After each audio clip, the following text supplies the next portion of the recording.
The absolute worst way to date is this: tell him what to do. See, here's the thing. People who get codependence, addiction, narcissism, all that crap in their life is because they do this exact one thing. They tell the man what to do instead of seeing what they do. I'm just going to say that again. They tell the man how to text, how to call, when to call, how much to respond, and they don't just allow them to see how frequently they call, if they respond, how long it takes to respond, and if that's actually something that they want to live with the rest of life. Because here's the thing, you cannot control a grown man, and you cannot change a grown man's behavior. Why can you not just tell him what to do? Because then you become an emasculating controller, somebody who likes to fix problems, fix people, and inspire people to get better. While that may feel like a really powerful, wonderful relationship at the beginning, it essentially self-implodes over time, because instead of just learning how to love yourself and be loved by another, you are always in a state of control. I'm trying to control them to be better. I'm trying to control them to heal. I'm trying to control them on how to live their best life. And therefore, I'm always putting all of my control, which I need for my mind, my mental health, my skill sets, my goals, my behavior, my speech, and I'm putting it into somebody else. When they change, when they love me, when this thing works, when this thing gets fixed, then I'll be happier. Then I'll be better. And if you take all of your inspiration and your goodwill and all the things that you think you need to be a good person into how somebody else's behavior is, then you've lost yourself. And so here's the thing that is the difference between people who are successful in relationships and people who fail. The ones who are successful know that everybody's screwed up, but they want a healthy one.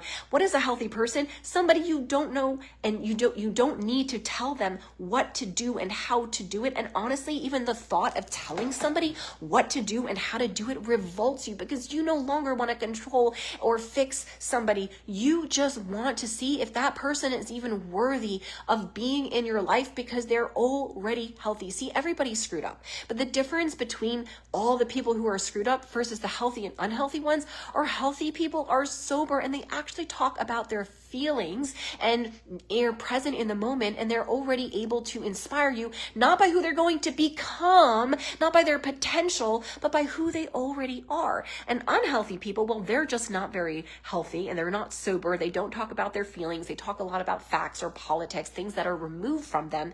And guess what? You constantly have to tell them who you need them to be for you, for the relationship to work. But then you're always exhausted and second guessing yourself and violating your own personal sense of self, which means you're essentially always exhausted and kind of upset with yourself that this is even your life. Instead of being upset with yourself that this is your life, ask yourself, what do I need to change it? Who do I really want? The way that you destroy your relationships is thinking that you need to coach and tell somebody what to do, and that you actually have the power and the control to change a grown man or woman's behavior. You don't have that power. You don't have that power. You don't have that power.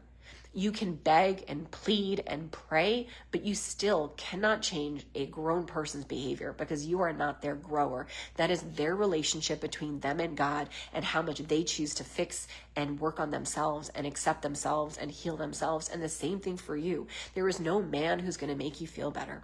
Maybe for a second after you come, maybe for a second when you get hugged, maybe for a second when he calls and your adrenaline peaks because your phone is ringing because he finally decided to call you.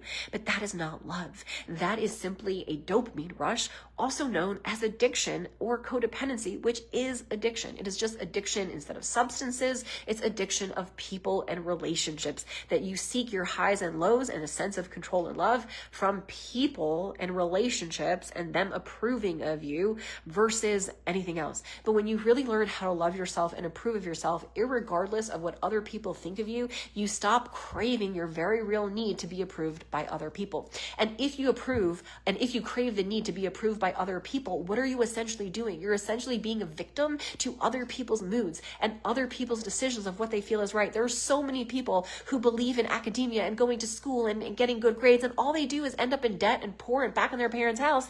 And they're like, no, but this is the right way. But if you understand that the only way to generate wealth is to own your own company or own somebody else's company, then you need to acquire skills on how to build your own company or acquire other people's companies. And then you realize, oh, those those are the skill sets, the money, the investment, the time that I want to put in.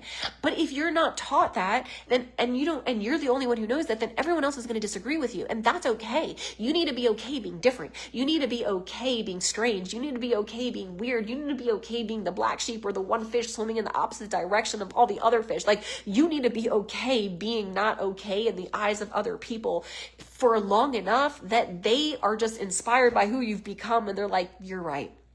But that's going to take time and pain, and that's okay too, because it's hard to be poor and it's hard to work on getting rich. It's hard to have millions of dollars and lots of employees, and it's hard to not be able to buy anything you want or be struggling with your finances. It's hard to be fat and difficult to get up the steps, and it's hard to work out every day and have discipline. But sometimes when you choose your hard, the ones that give you good rewards, it becomes easier because you see that discipline is truly the magic to creating the life that you want. So if you really want a healthy relationship, don't expect the man to change. Don't expect the woman to change. Don't even want the woman to change. Don't even want the man to change, because if you think that you have the power or the decision making or the fixer ability to see somebody's potential and bring it out of them, then that's just your little child inside of you crying and craving that someone will bring out your potential, and that you living out their potential or fixing their potential is you simultaneously healing through them, but it's not. You need to simultaneously originally heal from yourself and heal your own wounds. Hi, Paula. It's so nice to see you. I'm essentially leaving alive that if we try to control and see other people's potential of change, it is our inner child saying, if I can heal and fix and make this relationship work, then I can make the relationship work inside of myself. But that's not true. If we make another relationship work outside of ourselves, it doesn't actually heal the relationship inside of ourselves that we needed to give our attention to. You cannot control other people or pray for things to change. I love you too. You first need to understand that your power is in you and to decide exactly what you want, what kind of marriage you want, what kind of relationship you want, what kind of communication you want, and create a scene and visualize that in your mind. And then when someone comes into your life that does not match what you've worked hard to become and create and decide that you need, you gently and lovingly let them go, and you don't hope on them, and you don't ruminate, and you don't allow them to circle, and you don't allow them to live rent-free in your mind. Because if someone's in your mind all the time, then guess what? You're not in your mind. And we need our energy.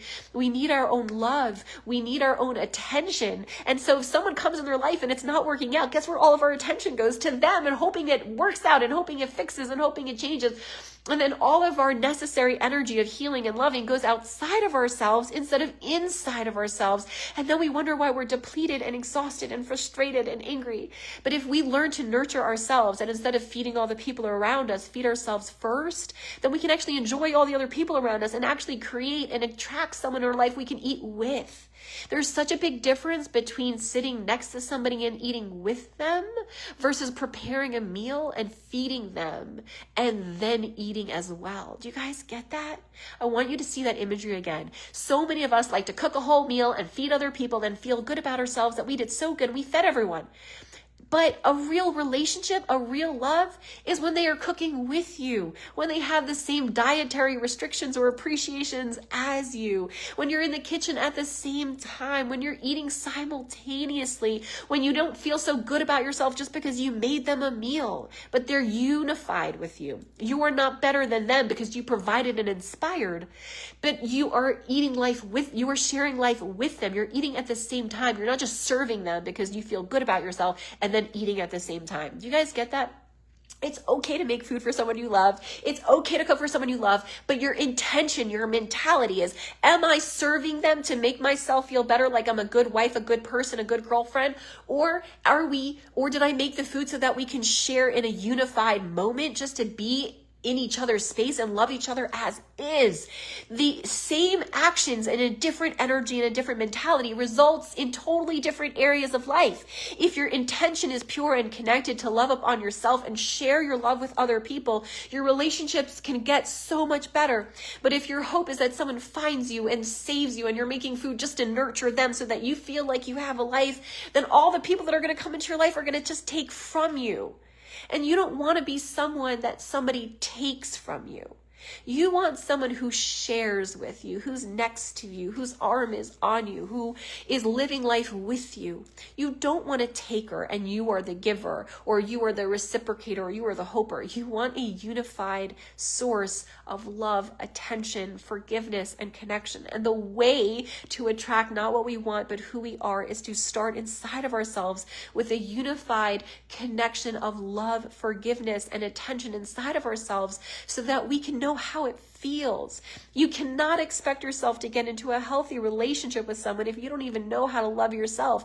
You want unconditional love, yet you love yourself conditionally. I'm proud of myself when I get this done, and I'm not proud of myself when I don't do this. I'm proud of myself when I lose weight, but I hate myself when I'm overweight. I'm proud of myself when I have more money in the bank, but I hate myself when I don't have enough money in the bank, right? And you're loving yourself conditionally. It's like such an abusive relationship. You only give yourself love and attention when you are proud of yourself.